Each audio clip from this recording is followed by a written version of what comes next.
What's up, YouTube? Today we have a different kind of discussion. And so, why is Dark Magician Girl? Okay, why is this card climbing up the ranks so quickly? I mean, we looked at about a $750 card a year ago, if not less than that. So, why is this card gone up to about the $1.8 to $1.9 thousand range? We are now seeing Dark Magician Girl rival Blue Eyes White Dragon, sell for more than a Blue Eyes White Dragon, exponentially more than the SDK version, and more than the DDS version, and right there with the LOB version current pricing. So why is this happening? You know, what is going on with Dark Magician Girl, and what's the future going to be with Dark Magician Girl? What's the mentality? Why is this card going up?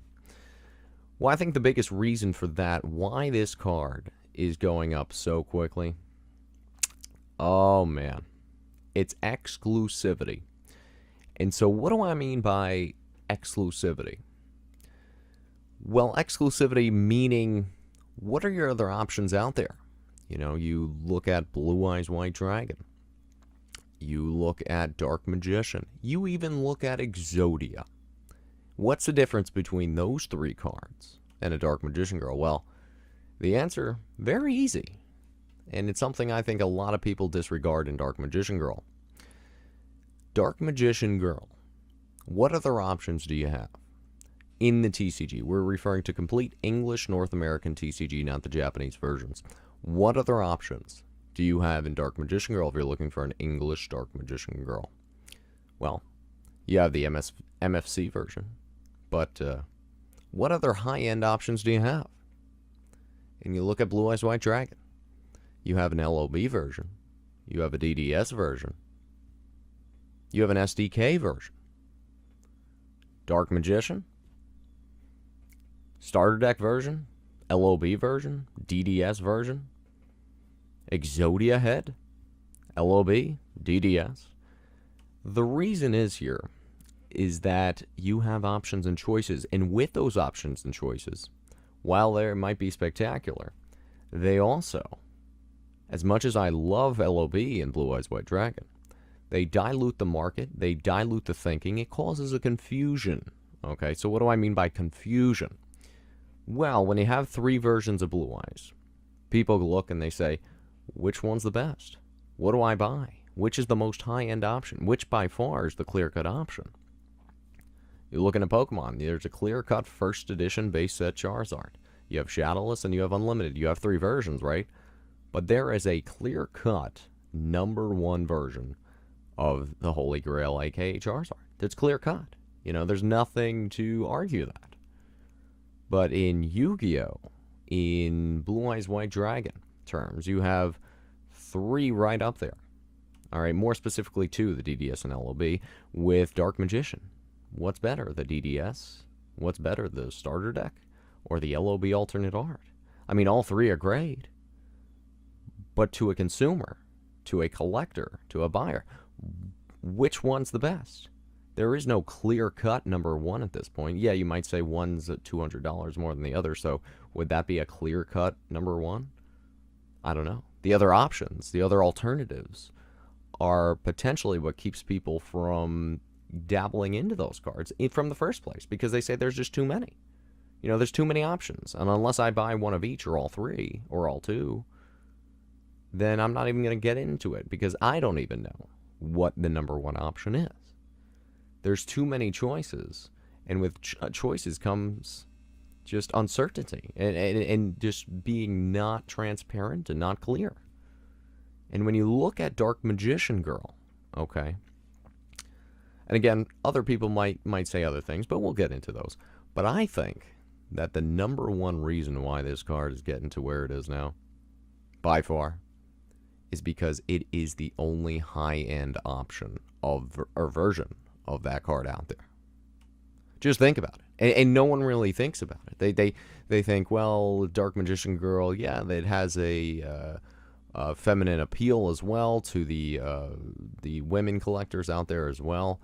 It also is a quote-unquote sexy card. It's a sexy card, so people go and attract to it. And it's one of those cards where, as you see in manga and whatever else, anime, I don't dabble too much into that stuff, but when I'm seeing those sexy, was it Orikas or Orcas or whatever it might be, nonetheless, people buy it. Okay, so people do buy into the sexy Yu-Gi-Oh card, and sex sells, and that's another reason why this card is significantly more expensive.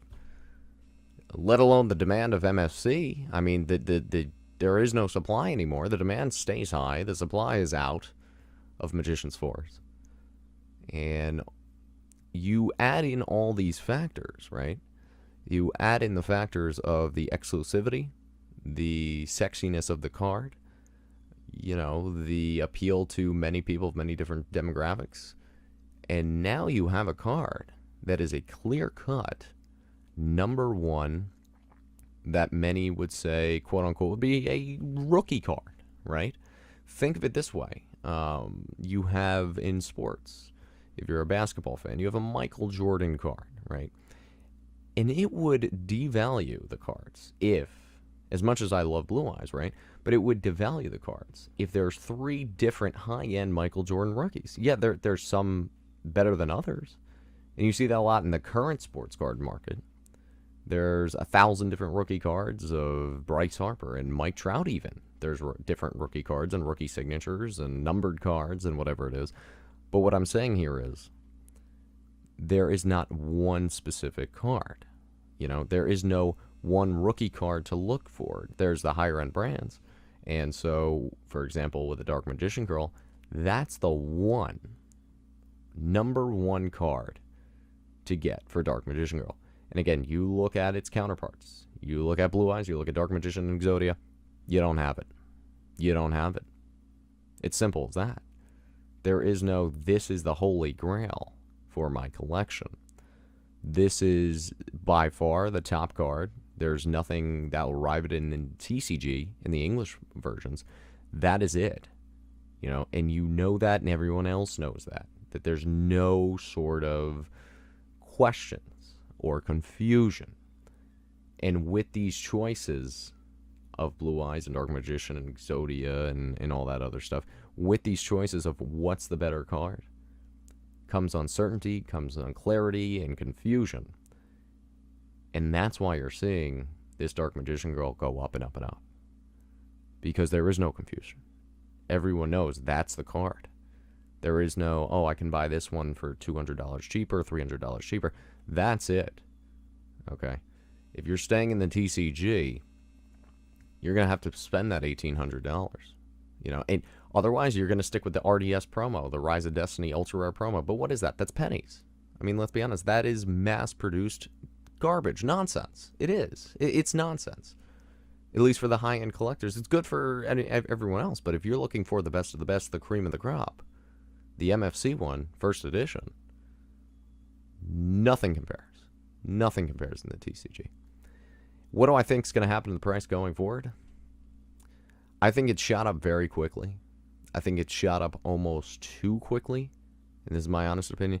I think that it will plateau. I think if anything, it's going to go up, right? I don't think it's going to go down. If it does go down, maybe a couple $100, right? But we can all agree that long term, this card should continue to rise. Long term. It may take a long time. It may take ages. It may be a very slow rise, not worth buying into and using that money for something else that might go up quicker. But nonetheless, I think we can all agree that it'll at least plateau or rise. And I think it's going to plateau now. I think it has hit that peak. I think $2,000 is definitely the peak of this card for the next foreseeable future. And I could be wrong. It could go up to 25. It could go up to 3,000. I don't know. But me just guessing, because of this huge growth in the last 6 months, huge growth. Huge. Absolutely huge. My opinion on this card is, if you want it, now probably wouldn't be the greatest time to buy it. You might be able to get it around the same price, maybe a couple $100 more in the very long term. I don't know.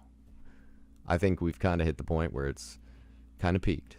And I don't see it going down much, but I think it's peaked, and it's going to be a very slow growth.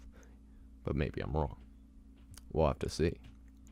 you know, I don't know, Magician's Force boxes, out of existence. They're gone. Especially hobby, right?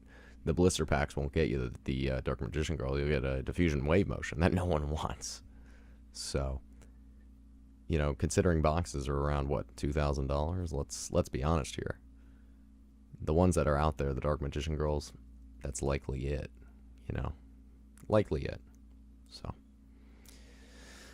with that, I think that's my opinion on why the exclusivity of Dark Magician Girl puts it above and beyond everything else at this point, and that's why you see that growth. So without further ado, hope you enjoyed the Yu-Gi-Oh! 2 video, and until next time, Yu-Gi-Oh! 2 signing out.